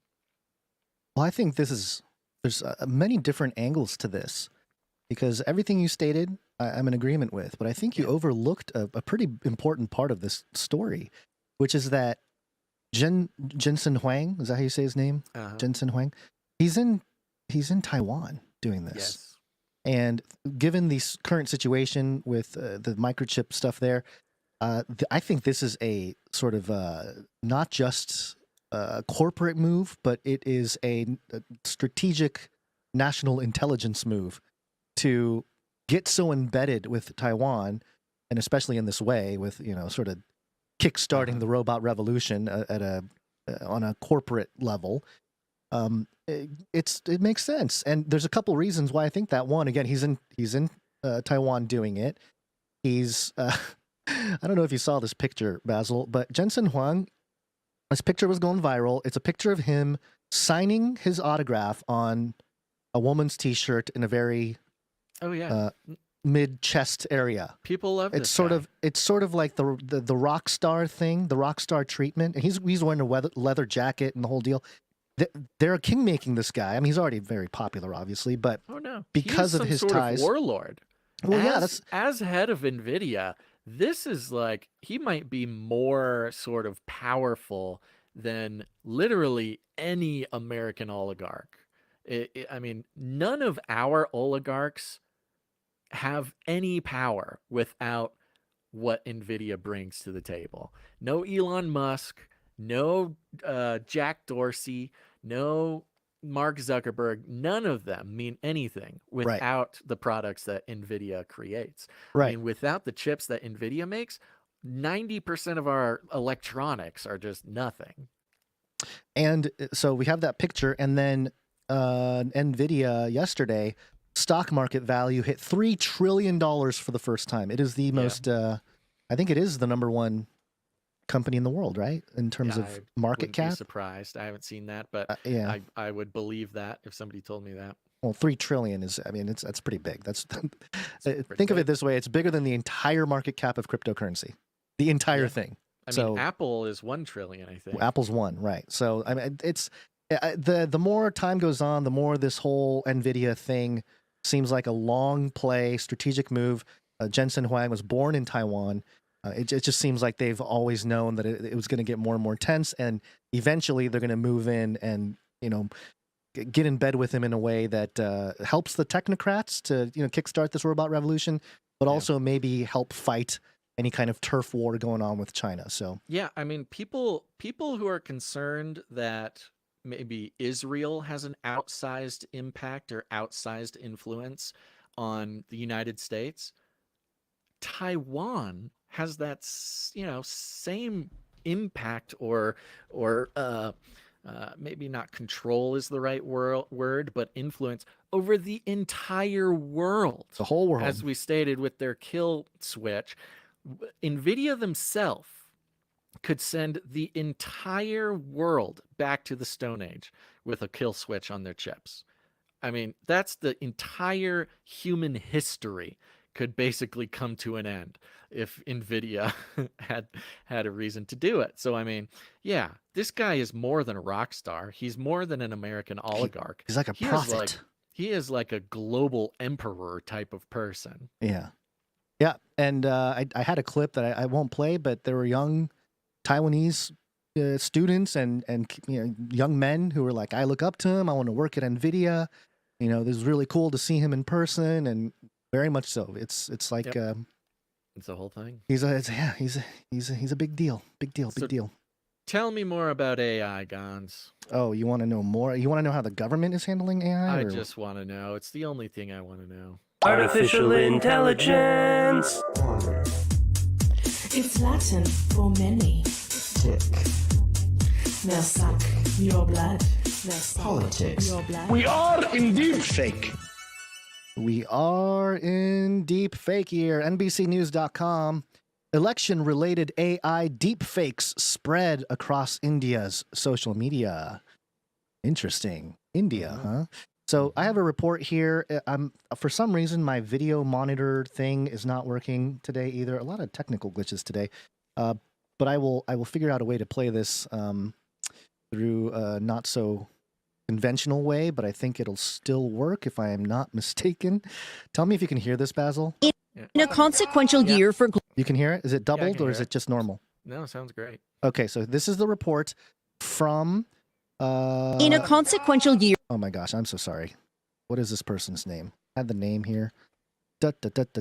She had a three-name name. Janice Mackey Freyer of NBC News. Here we go. In a consequential year for global elections, nothing matches the scale of India.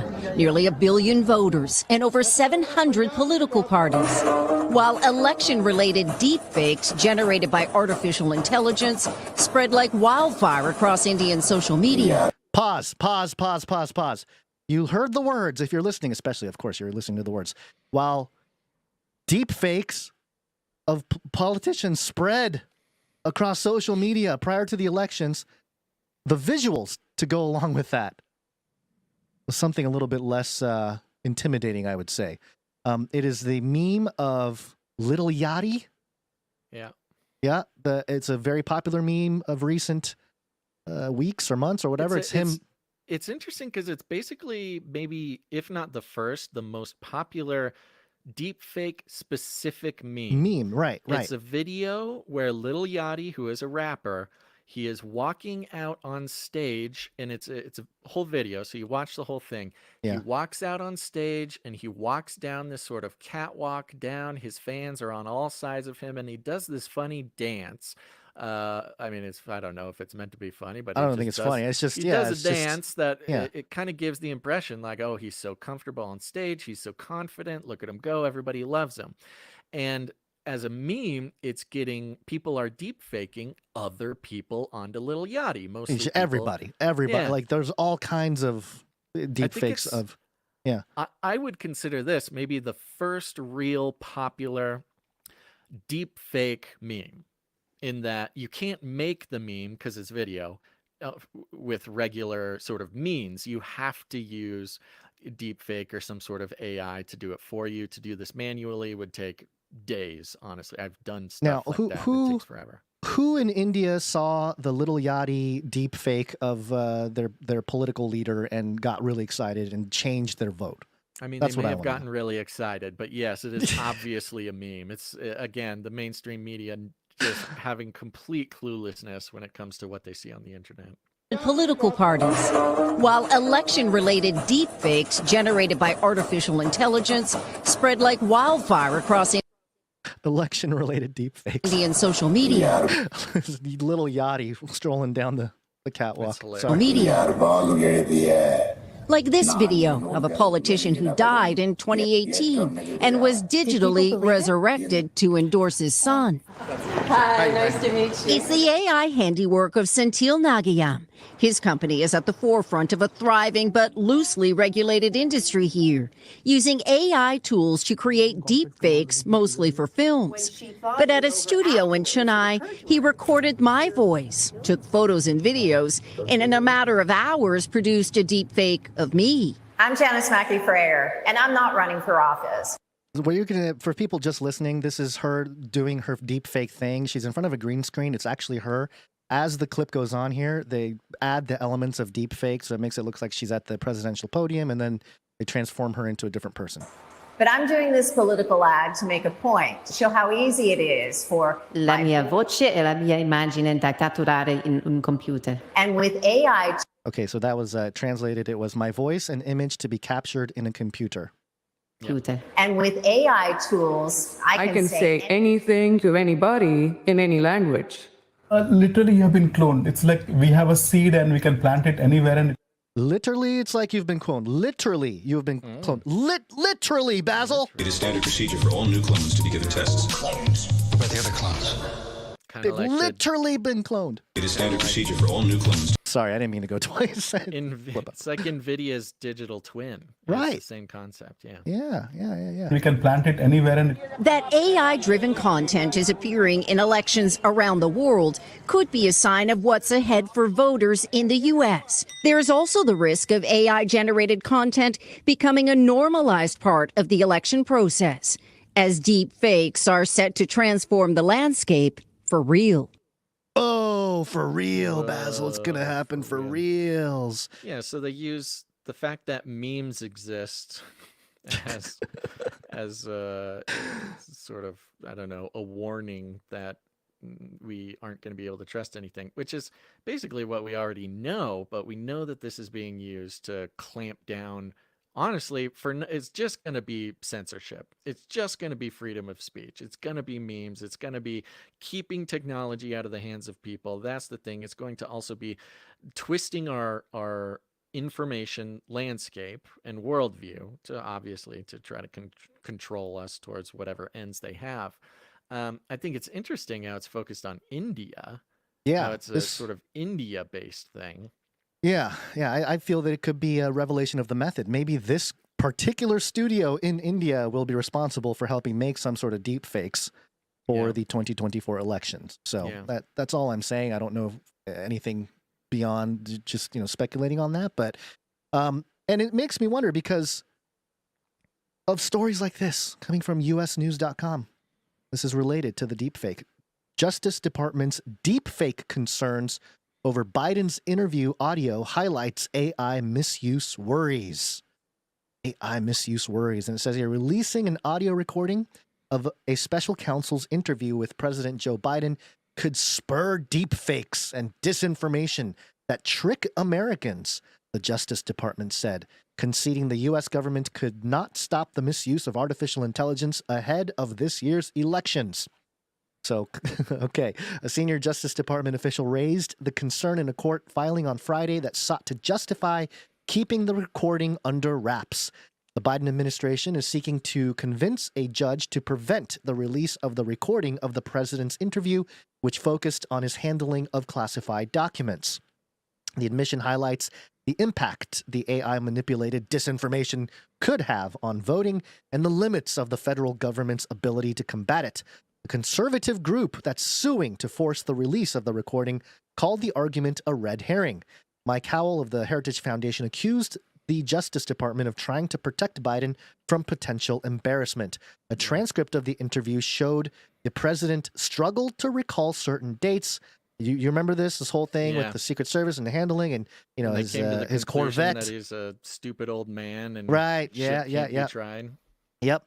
And that link, the hyperlink, is to an AP article. Special counsel alleged Biden couldn't recall personal milestone. His response, "My memory is fine." This is back from February of this year. And in confusing details, but showed a deep recall of information at other times. Quote, "They don't want to release this audio at all," said Howell, an executive director of the group's oversight project. Quote, "They're doing the kitchen sink approach, and they're absolutely freaked out. They don't have any good legal argument to stand on," end quote. The Justice Department declined to comment Monday before its filing or beyond its filing.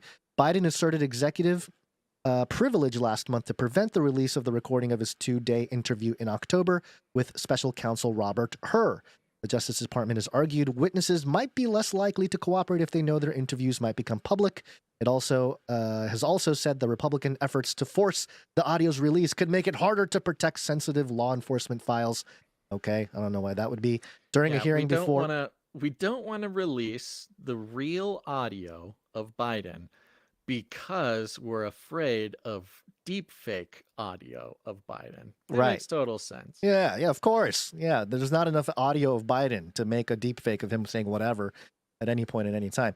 Senator Mark Warner, the Democratic chair of the Senate Intelligence Committee, told the Associated Press that he was concerned that the audio might be manipulated by bad actors using AI. Oh my gosh. Nevertheless, the senator said it should be made public. Talk about a politician. Quote, you've got to release the audio, even though it'll destroy us. No, he didn't say that last part. We've got to release the audio, Warner said, though it would need some, quote, watermarking components so that if it is altered, quote, journalists and others, quote, could cry foul. Okay. Who This sounds cares? this sounds more like a controlled thing here than a, an actual concern. Yeah, Obviously, it's not a real concern. It's using deepfake as an excuse to do away with any government transparency. Yeah. The logic doesn't make sense. I mean, as if any of these politicians know anything about anything, especially about deepfakes. They know nothing. And so that's why this excuse is kind of like even being floated to them, because these representatives don't know anything about anything. The idea that somebody could take the recording and make a manipulation, it doesn't matter. They could make a manipulation right now.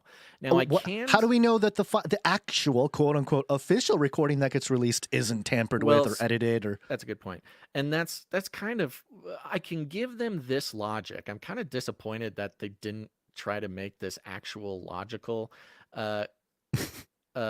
You're disappointed that the government didn't make a logical argument? I'm disappointed that you would even... They could have, because I could see the logic where if it is known by everyone that they did not release this audio, then if somebody makes a deepfake and puts it out, then there's plausible deniability. Say, no, that's not it because we didn't release it. Well, even if they release the real one, you can say that it's a deepfake. Well, that's the other side of that. Okay. But if they are really trying to protect Biden from being deepfaked, the only logical thing is that they don't release it so they have plausible deniability if something comes out. And then you're right. Then they could put it out and just claim that it's deepfake in the first place. But they're not even trying to make the logical argument about it. And mostly just because they don't care, because the politicians in charge don't know nothing about nothing, and they don't really care if the public buys it or not. Yeah, this part was really interesting to me. It says the Justice Department's concern about deep fakes came in a court paper filed in response to legal action brought under the Freedom of Information Act by a coalition of media outlets and other groups, including the Heritage Foundation and the Citizens for Responsibility and Ethics in Washington. An attorney for the media coalition, which includes the Associated Press, that's the AP, said Monday that the public has the right to hear the recording and weigh whether the special counsel accurately described Biden's interview. Quote, the government stands the Freedom of Information Act on its head by telling the court that the public can't be trusted with that information, the attorney Chuck Tobin wrote in an email. So I'm I guess not surprised, but the Associated Press being a part of the coalition of even conservative groups that are suing and pushing, it's just, it's a good play currently in the current milieu, I guess. Bradley Weinsheimer, an Associated Deputy Attorney General for the Justice Department, acknowledged, quote, malicious actors could easily utilize unrelated audio recordings of her and Biden to create a fake version of the interview. However, he argued, releasing the actual audio would make it harder for the public to distinguish deep fakes from the real one. Why? Why? That makes no sense. It's a great excuse. I mean, it almost makes me feel a little bit manipulated by the government, because them instilling the fear of deepfakes, just the communication about the fear of deepfakes is being used as a weapon against the minds of people. Yeah. Which, of course, they're not necessarily wrong, but they have found a way to benefit from it, as they always do. They're very smart when it comes to that. Yeah. Here's the last quote here. If the audio recording is released, the public would know the audio recording is available, and malicious actors could create an audio deepfake in which a fake voice of President Biden can be programmed to say anything that the creator of the deepfake wishes. Yeah, so they did kind of make the point that I was talking about. Yeah. Jeez. I mean, it's a double-edged sword in like the worst possible way, these deepfakes. It's deepfakes with the existence of a deepfake can be trouble. The non-existence of a deepfake can be trouble. And then the existence of deepfakes is a reason for the government to keep all their secrets that are illegal for them to keep. It's great. Yeah, works out just fine for the folks in charge, not really for us. It does feel like a red herring. Yeah. All okay. Right. Do we have any speak pipes? We have... No, we don't actually. We had Anthony H. come in with a pre-show prayer. Okay. Thank you for that. Unless I missed something. I don't think I missed anything. We had Nomen Prunte last episode. So, I think it was just Anthony H. Yeah, Joe giving us some feedback. Why Why don't you hit that speak pipe jingle? We can tell people how to leave a message, and then we'll move on. Please leave a message after the tone. At the tone, please record your message. Leave a message. Beep. Message. Go Yeah, to Canary folks. Cry. Oh, okay. Sorry, you got it. Nope. Oh, I was going to say. Just go to canarycrynewstalk.com. On any part of the page, there's a green tab on the right side of the bottom. If you click on that, it'll open up a little window that allows you to record an audio message of up to 90 seconds. If you want to leave us a personal message or private message, let us know it's private right at the top so we don't accidentally play it on air. But you can leave a message to the Canarium. You can leave a pre-show prayer. You can do boots on the ground. You can do poetry, whatever you'd like. So there you go. Go do that. That's a good way to get your message out there to the Canarium. Now. Do it now. Yes, do it now. You got something else? Did you cut out? What's going on? I must have cut out. I was just saying do it now. Okay. All right. Well, let's thank real quick a couple of producers coming in with their talent. Oh, my jingle board is falling apart. Please. Audio production.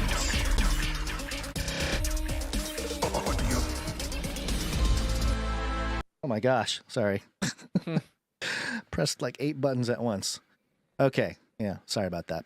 All right. So we're just going to spend a minute or two recognizing the producers coming in with their God-given talent. If you get value out of the program here, you can provide value back with your talent. And we appreciate all of you who do. And we got all kinds of stuff to help build the culture around the community. We're going to start off with Jonathan F. coming in with a piece. We already played the piece, but we're going to thank him properly here. Jonathan F. Jonathan F. And Jonathan F. said in his note, well, he said we don't have to read the note, but basically he was saying that he did make the 444 streak jingle. And yeah, so we appreciate that, Jonathan F. Here's how it sounded. Beautiful. Perfect. Beautiful. Short and sweet. Love it. Thank you, Jonathan sweet. F. Yep, thank you. We also got, I guess it's a meme, just a Monday meme. I think this came in Monday, so maybe it's we from the missed it. Sentinel. Yeah, from the Sentinel's making Sentinel. Yeah, memes. Sentinel I like came it. in. I like this idea. We talk about artists and in all their forms, but meme art, Meme is culture. That's where the real culture is made, folks. I recommend. Now here's the thing. Memes, it is a skill. It is a skill. It It is. is not something everybody can do. Everybody can try, but not everybody can succeed.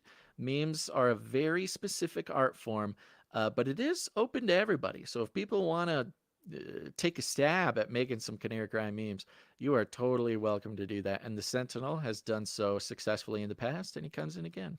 Yep, it was Elon Musk who said, "Control the memes, control the universe." That was his quote there. So, so the Sentinel came in.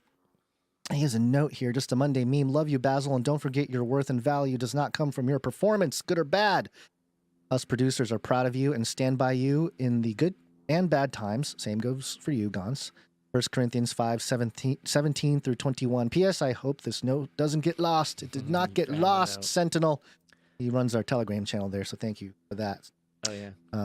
People need to go check out. And this meme is a great meme. It's the one where the car is pulling off the highway, and there's the road off-ramp. sign up above, the off-ramp.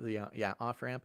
And, of course, going straight, you have reading the producer note, but the car says, Basil, it's me. I'm in the car.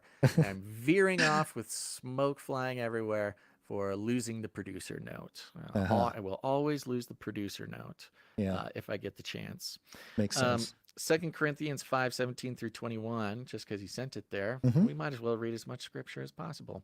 Yeah. Therefore, if anyone is in Christ, the new creation has come, the old has gone, the new is here. All this is from God, who reconciled us to himself through Christ and gave us the ministry of reconciliation. That God was reconciling the world to himself in Christ, not counting people's sins against them, and he has committed to us the message of reconciliation. We are therefore Christ's ambassadors, as though God God were making his appeal through us, we implore you on Christ's behalf, be reconciled to God. God made him who had no sin to be sin for us, so that in him we might become the righteousness of God. Thank you very much. The Amen. Thank you very much, Sentinel. Appreciate that. Let's see. I think that's it. Oh, we have a microfiction. Yeah, we got one microfiction today. Okay. Microfiction. Time. Microfiction. I believe this is the second to last Jolmes saga microfiction. Okay.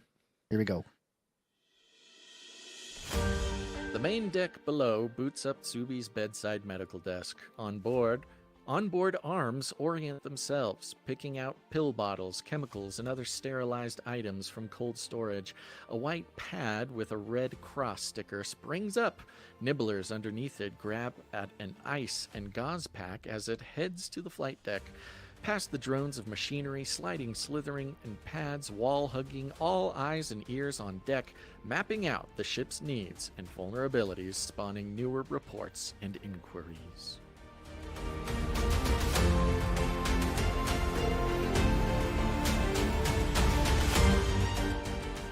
Tsubi's got all these cute little robots doing everything for her. That sounds fun.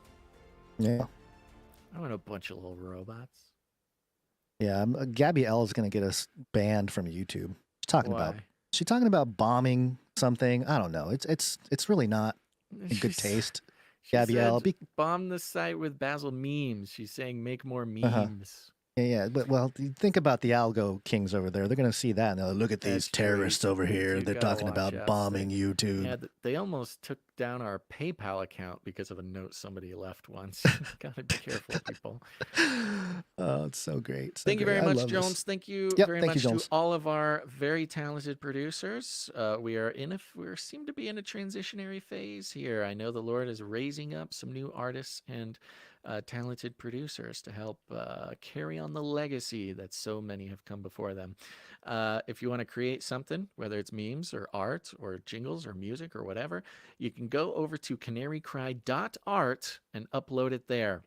That will make sure that we can make it on or put it on the show. We'd love to feature it on the show. And if you have any articles you'd like us to take a look at for the show, you can go to canarycry.report. Fill that little form out there so we know what we're looking at, and we'll consider it for the show. Thank you very much. Get involved. Yep. All right, we got one more story here. Oh, here we go. So a new discovery. Antarctica. Antarctica in the bottom of our planet. Advanced Antarctica. Climate crisis. Penguins. It's cold, Basil. It's cold. Antarctica, go first. It's a snowstorm. Antarctica. Ice scientists are penguins. Antarctica, they're opening the abyss. Nephilim update. Nephilim update. Nephilim update. Wow. Every story is like a combination of 5 different stories nowadays. There's never like one thing. It's all big things happening together. We have a story that Yahoo mirrored from Live Science. And I had to double check the date on this and everything. The headline is Humongous Fossil Egg Found in Antarctica. Yay. And it's a video. It's one of these videos that has text and music. Nobody's talking. It's just some pictures of animals, or I guess it's an old dinosaur or something that allegedly laid an egg and then it became a fossil and then they found it or whatever. What I found interesting is not so much the egg. We'll talk about the egg, but it's the fact that this story is super old. The Voice of America, VOA, had the headline, Mystery Fossil Found in Antarctica in Giant Egg, scientists say. They had this back in June of 2020. So literally 4 years ago. That actually answers the question. Actually, all of the outlets that you have here answer the question. So you have a couple notes here. You have Voice of America. Yes, I do. And you have Times of India. Aha, Times of India. What do we know about Voice of America? Propaganda. It is explicitly created to spread American propaganda around the world. It's like 100 years old. It's an outlet that the United States has used for international propaganda forever. Forever. It is explicitly propaganda. So, yes, apparently something about this Antarctica giant egg from Voice of America is propaganda that the United States government wanted to get out there. And then Times of India. What do we keep saying? The report from a couple years ago saying 700 Indian news outlets were found to be foreign-sourced outlets that had nothing to do with any real news.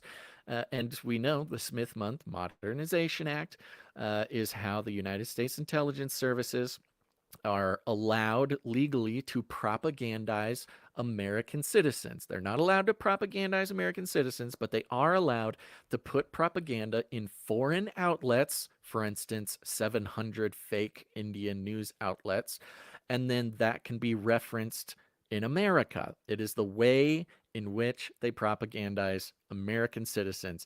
The two examples, Voice of America propaganda, Times of India propaganda. Why does the American intelligence community want us to pay attention to this fossilized egg? That is the question here. State-sponsored propaganda machinery. It is the machinery at work. Yeah.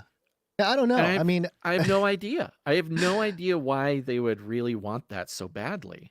The headline here from the Times of India is more than a 66 million year old egg found in Antarctica. Scientists finally resolve the mystery behind, quote, the thing.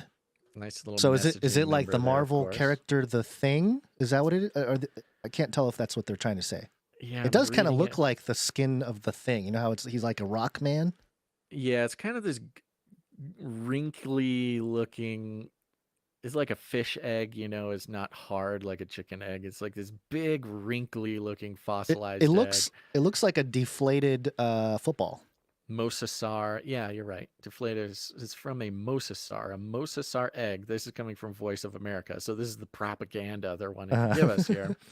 Since there is no living aquatic reptiles the size of a mosasaur, the egg seems to be in a class of its own. And they analyzed the body size of 260 living reptiles, compared them with their egg sizes, estimated the animal that laid the mystery egg would have been roughly 7 meters long.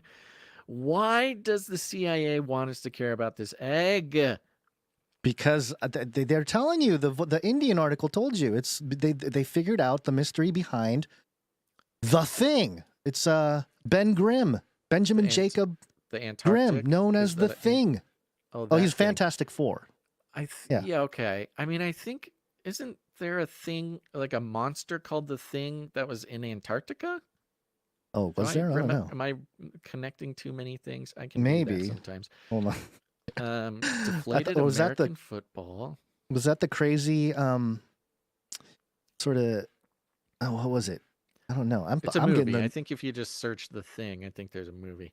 Oh yeah, 1982. Here we go. I got it. Yeah, you're right. Here it is. 1982. The ultimate alien terror, the Thing. There it is. There it is. Okay. Yeah.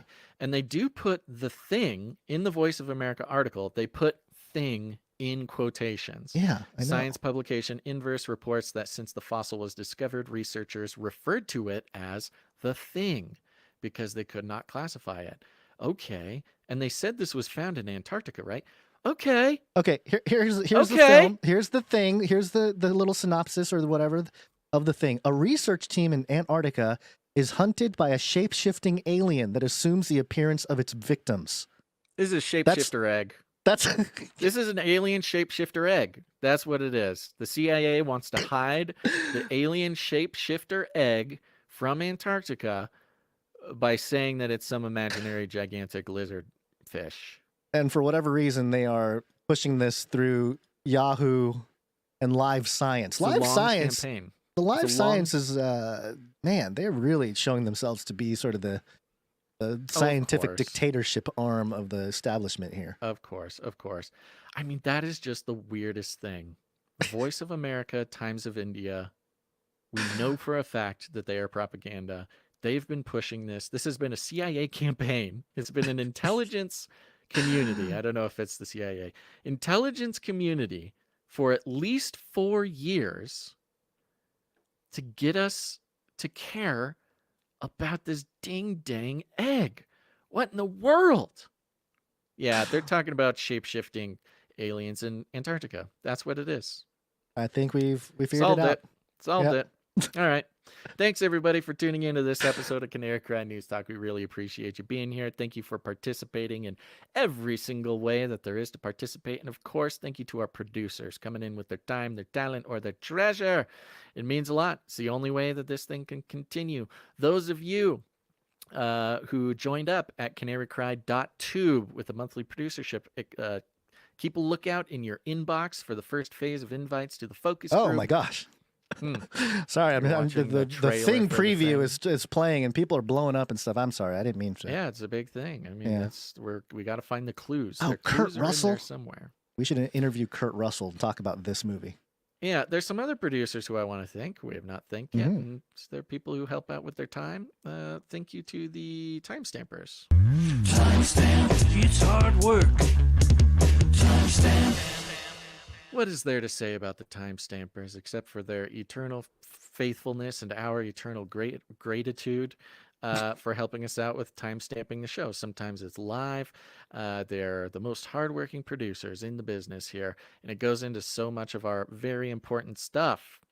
So much of our stuff would be totally sabotaged if it weren't for the timestampers. Thank you very much to the timestampers. Who are we thanking for last episode? Last episode was done by Morgan E. Thank you very much, Morgan E. Morgan E. Champion. Morgan E. Thank you very much. Yep, thank you to Jam for the links. Thank you to Joe for your feedback. Thank you to Clank for clanking. And other than that, folks, share the show. Share it with your friends. Share it with your family. You can post it on your social media. Make sure to hit that like button. Hit that like button right now. I demand it from all of you. 1 like equals 1 propaganda alert from Voice of America. Do it. But you can share it in other ways too. You can just, bring it up at Thanksgiving, bring it up at family dinners. Father's Day is coming up. You can mention it to your father. You can join the sort of war of ideas by starting a counter protest. Wherever you see a protest, create a counter protest, and you are just marching for your free speech and one thing only, and that is to dissect and analyze the mainstream media, and for people to realize that they do not have their interests at heart, and that there is an eternal dance between the mainstream and the alternative media that leaves only one good option, and that is truly independent media. We like to call it rattling cages, and all you got to do is walk right up to them, grab them by the cage, and then you shake it. The end of the world occurred pretty much as we had predicted. I want to shake things up, stir up some controversy, rattle a few cages. Hey, stop that! You'll never silence me. I'm the last angry man, a crusader for the little guy. Leave the bird alone. Never. Rattle a few cages. Rattle a few cages. The human race will have every opportunity to improve. And if they don't? Ask Noah. That's right, just ask Noah. Gons, any last words? Prepare to celebrate National Yo-Yo Day tomorrow. We might have a lot of up and down movement tomorrow, Basil. I don't know. It's going to be up and down. It's 6/6/24, which is which 6. adds to 6. 6, which adds to 18, which is 9. Yeah. If you don't get it, folks, I don't know how to explain it any better. Thanks for everything. You good to go, Guns? I am, yes. Okay, let's do it. Here we go, folks. Thanks for listening to this episode of Canary Cry News Talk. Make sure to tune in next time. But until then, think outside the cage. Let's invite some dudes over to fellowship tonight. Do not come back, you Nazi psychopaths. Armageddon's on the way. I'll keep you warm and safe, and my people too. Pay them more. We will hunt you down and make you pay. Son of a beastie. Give me a break.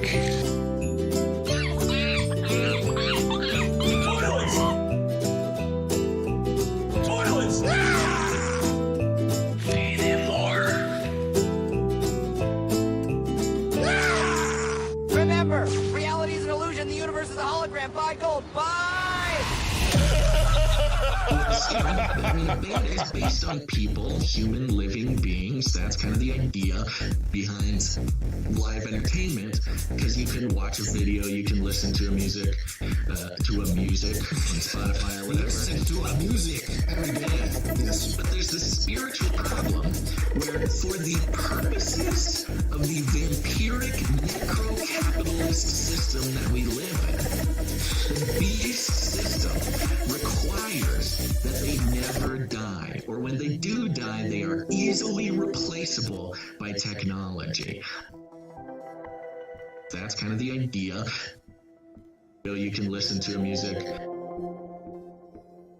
Spotify or whatever. Listen to a music every day. Human living beings. You can listen on Spotify. Beast requires that they never die. Technology. Technology. Human living beings. You can listen to music every day. Technology. That they never die. Spotify. Human living beings.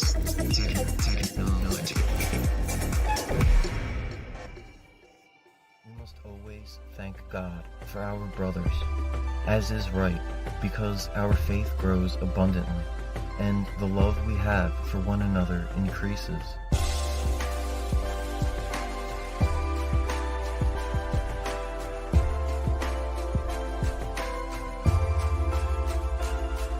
I myself rejoice for the steadfast faith in all persecutions and afflictions that you endure. This is evidence of the righteous judgment of God, that you may be considered worthy of his kingdom, for which you are suffering. Since indeed God considers it just to repay affliction to those who afflict you, and to grant relief to those who are afflicted.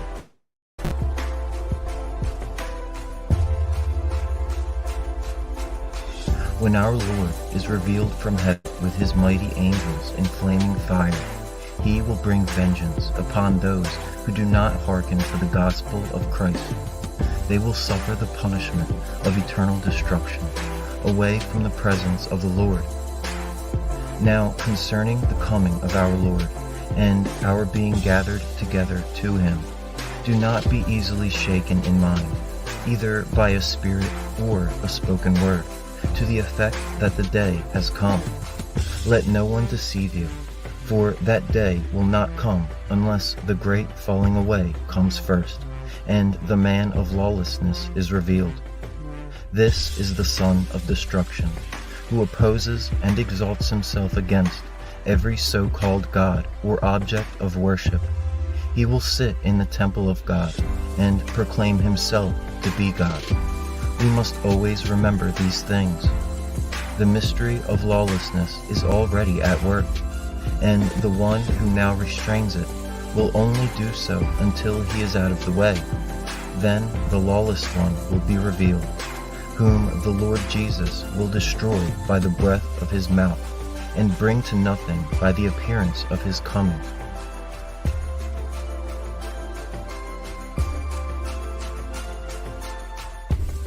The coming of the lawless one is by the activity of Satan, with all power and lying wonders.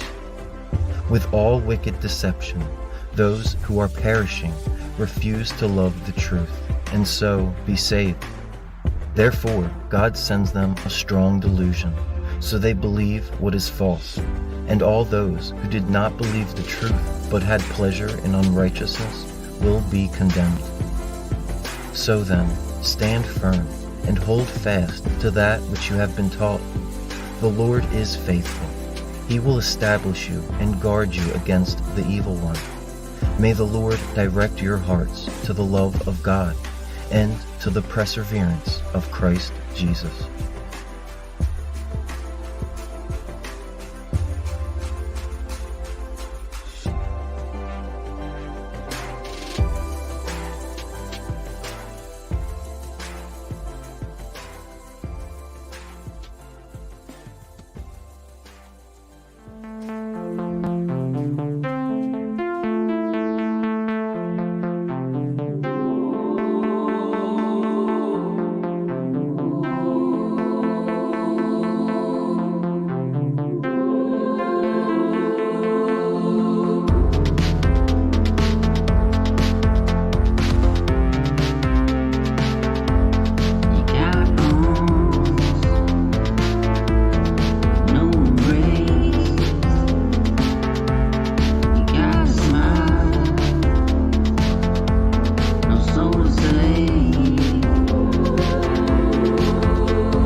value for value.